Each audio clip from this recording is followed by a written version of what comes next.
In this video, I'll show you how to get a working Applebee's promo code. If you find this video useful, please leave a like and subscribe to our channel. In saying that, let's just jump straight into it.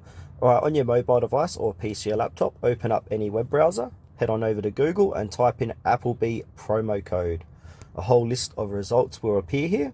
Pretty much most of these do work, but one I recommend is going to couponfollow.com. So it might be on the top of the results. If not, scroll down, have a search for it. So go ahead and click into that, and then as you can see, you got all these different coupon codes here. So you got 20% off, $25 off, 24% off.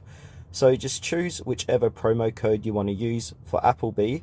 So for this demonstration, I'm going to do 20% off. So what you need to do is click onto that code and then copy this code here, July 22, and then put this promo code inside Applebee's at the checkout section to receive 20% off instantly.